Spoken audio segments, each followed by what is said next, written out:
Thank you very much. It was a very interesting panel. I think the test case remains about how to transfer virtually empowered citizens to a politically participant citizen on the ground. Obviously, this is more achievable in open political systems.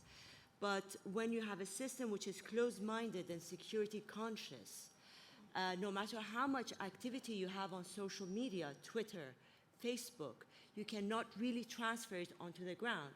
And the best test case is Iran 2009, where Twitter and Facebook were first became active.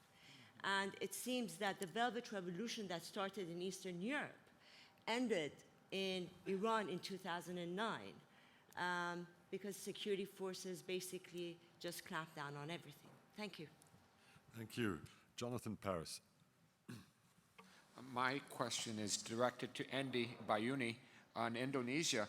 It's fascinating that the secular vote is so strong in Indonesia, and I wondered whether is it just civil society, or perhaps the fact that before Suharto fell, you had 15, 20 years of heavy foreign direct investment and economic growth, or the fact that Indonesia, in fact, is not just a Muslim majority country, it's a syncretist culture where you had Hinduism and traditional Japanese culture, that Islam is in fact an overlay of that, or perhaps just the geography of Indonesia. I mean, it's not just civil society. Finally, is democracy in Indonesia threatened by the growing economic inequality in the country?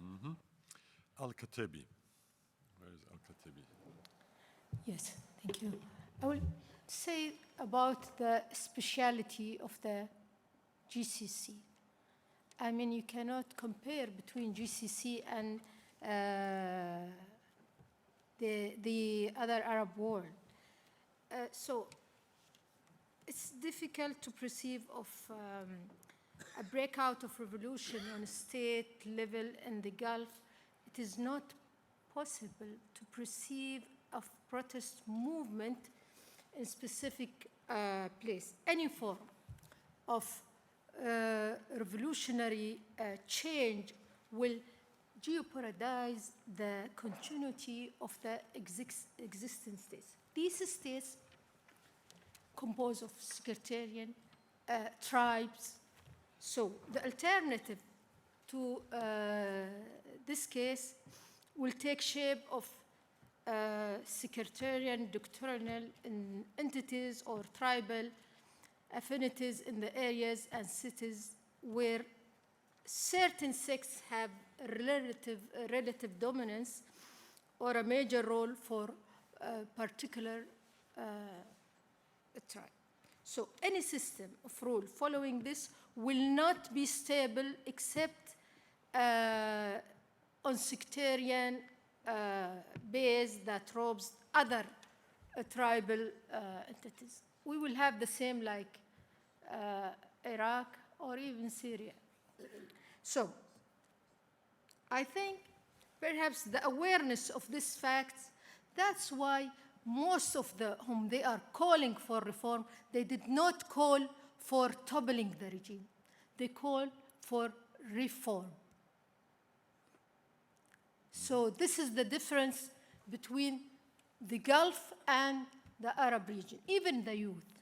Even whom all Wafa you mentioned, none of them asked for changing the regime. They asked for reforming the regime.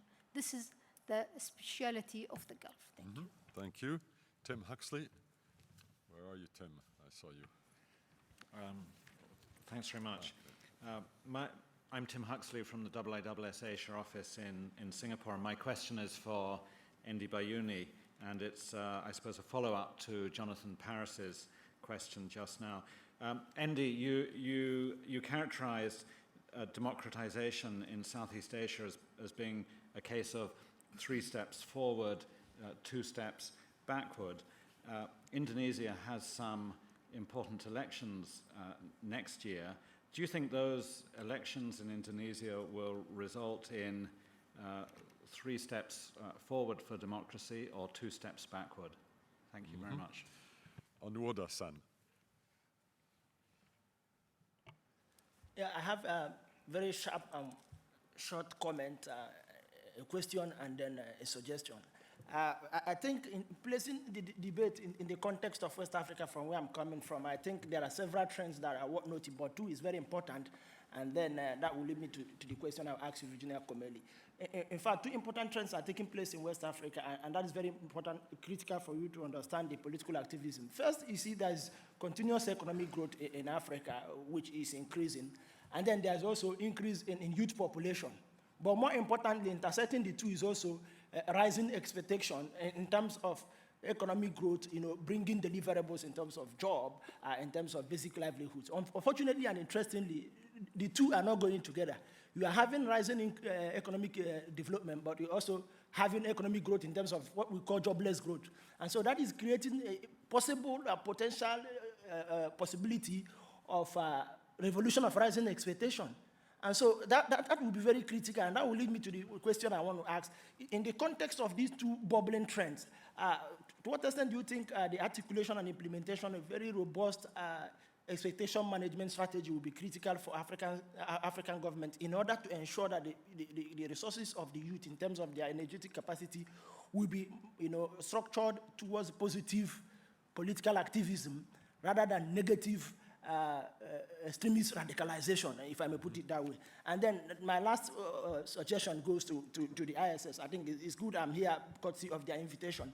But also I think that in a global forum like this is very important, and also has a focus on Africa, as I can see, and also participating in the African future. I noticed that quite a very few or significant number of Africans were invited for this participation. But I think it's important that you increase the level of African participation, because it is in that platform you hear African voices from Africans in terms of assessing African future. So I think it's a critical gap in terms of the organization and delivery of this forum. Thank you. Message well received. Mr. Mohammed. Thank you very Mr. much. Mohammed. Interesting. Sorry for the gender. Interesting conversation. My question is for Wafa Alsayed.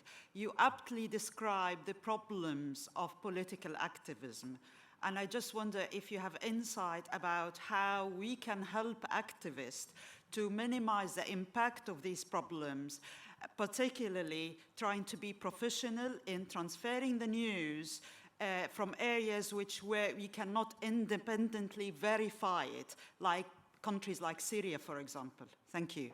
Thank you. And the last word to Fleur de Villiers. Thank you, Francois. Just one question on West Africa, and I was quite interested to know what the connection, if any, between popular activism based on economic need, if there's any interface in Nigeria with Boko Haram. Mm-hmm. And just a general point, and picking up on the last one, I wondered whether at some point, because of that we shouldn't look at the impact of social media in the shaping of foreign policy. But that's for another conference. Yeah, I think we can't do that before lunch, Fleur. No, not now. I said another conference. Thank you. In reverse order, 1 minute each. Okay. I think there were two questions directed at me, one from Jonathan Paris, about the role of civil society. Of course, it was not the only factor that made it happen, but I was highlighting that because we're talking about political mobilization. There were many other factors that made the collapse of the regime happen, and then subsequently about the process of building the nation along democratic principles. But I think I emphasize the role of civil society because that is something that is probably quite relevant in the experience of the Philippines, in Thailand, that the fact that when the regime, a very powerful regime, fell, there will be a vacuum of power. And someone needs to step in. You cannot expect the state to step in. The military would be happy to step in, but that's the last thing you want them to do. So a powerful civil society, and I think thanks to the many foreign organizations that help in building civil society in Indonesia. When it happened in 1998, we have in place a very powerful civil society that were ready to fill in the vacuum momentarily, because in civil society they have no pretensions of moving into power, but they want to to make sure that the changes and the reforms continue on the path that they want to. Is the economic equality undermining democracy? Not at the moment. I think, like I said, the economy is booming, and there's a whole group of people who are on poverty were lifted, and now we also have a very powerful middle class. They are now traveling. Flights out of Jakarta are full because they travel to Mecca, they travel to Asia, they come to Europe. And they have motorcycles. They're very, very, very cheap. I think the inequality that people are talking about is, the poor of the poor.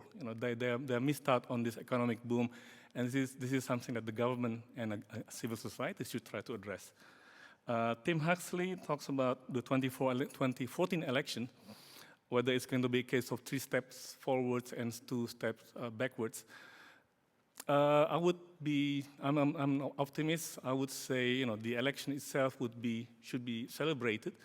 It should be regarded as 3 steps forward, because this will be our 4th elections since 1999. And we will have a new president. That's also another reflection of, reforms working. Would be a 2-step backwards if we vote the wrong candidate. But that's, that is beyond anybody's control. People will choose who they want to choose. Sometimes we are not happy with the president that get elected, but there's always 5 years down the road where we can actually replace that leader. Thank you. Antonio. Thank you. I'll make some quick comments on some people mentioned the role of economic factors, economic inequality as threatening stability in some other regions. I'll make Latin America a case study that perhaps has some implications to other regions.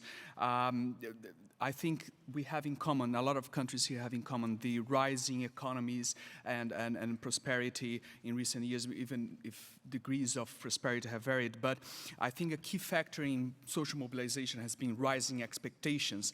And we see, if we look into the strategic studies literature, in the security literature, we see that the role of perceived deprivation as having caused many insurgencies and terrorist movements have been identified as a cause of these violent movements in the past.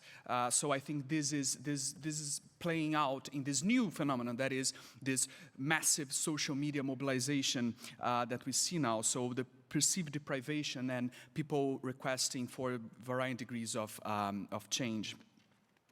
So the role of social media, I'm massively interested in that subject as a former journalist. So I think that we are identifying a move from the role of the media as a fourth power to the people, the social movements, kidnapping some of that power from the fourth power and forming a people power because they capture images and they transmit them with their mobile phones and they make comments on Facebook. They mediate the media, they engage with images, they provoke new discussions. So the role of journalists and the media, the CNN effect, has become fragmented, even more fragmented, and hijacked by many other movements. So there are benefits to that, which is the more vibrant, mobilized society fighting for the rights. And there are other movements that have violent strands, and they have to be engaged or dealt with in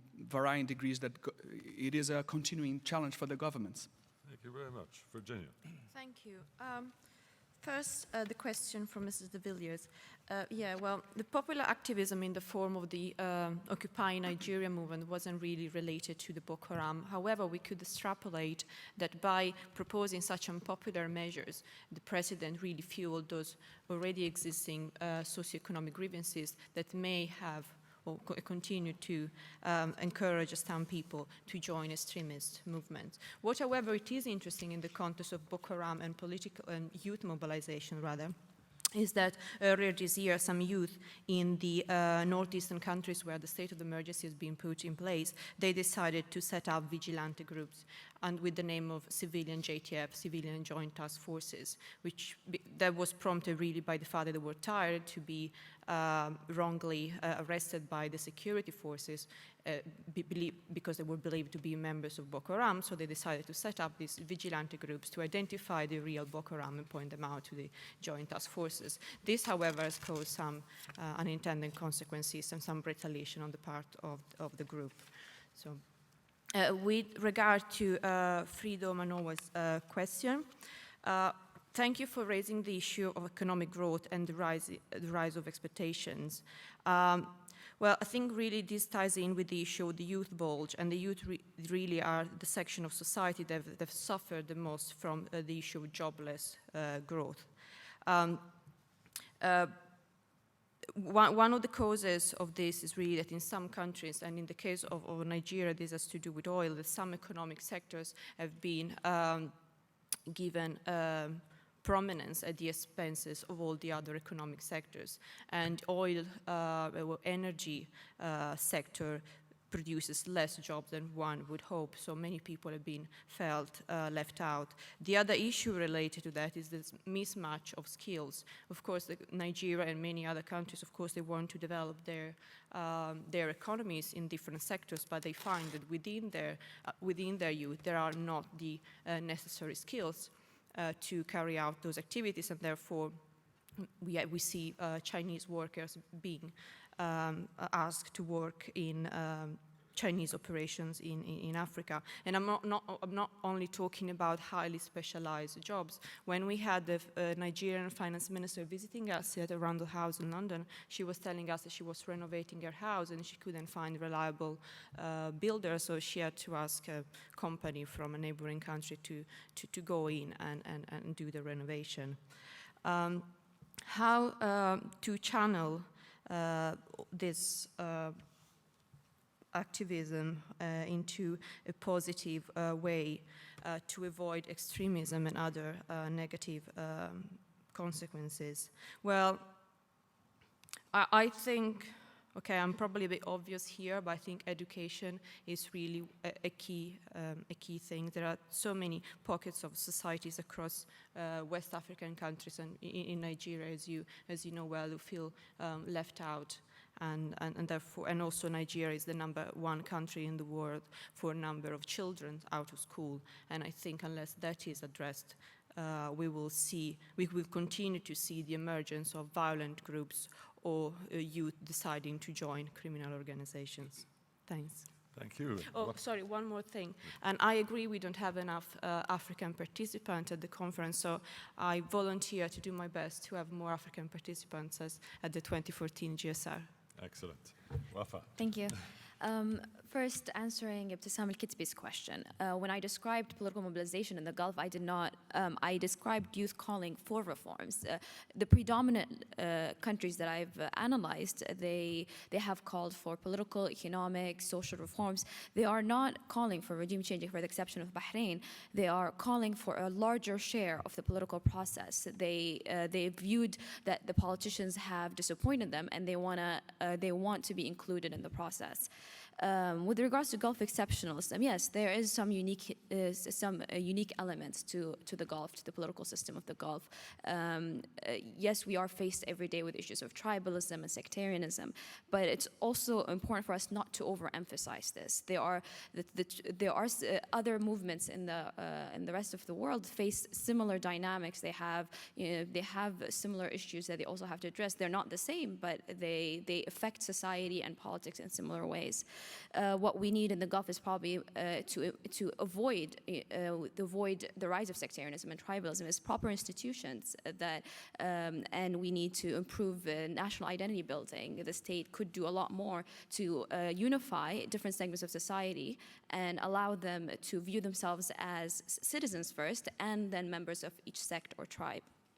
With regard to Nirvana's question, it is hard, especially in places like Syria, to get proper access to information to even know if what you're getting is true. It's never going to be an easy task, but if I would think of something, I would think that Arab activists are very interconnected. They meet up in official and non-official capacities. They stay in touch with each other. One way is to tap into that source. You know, if you know there are other countries in the region that have more open political systems, tap into those activists and through them reach to activists in more secluded areas or more ambiguous areas. But I think, yeah, thank you. Thank you very much. Well, first of all, before closing, I want you to give a big hand to this panel, which I think has been absolutely fascinating. I've allowed it to run over time precisely because it was, at least from my standpoint, I think from everybody else, a really, really good panel. So thank you very much, all of you.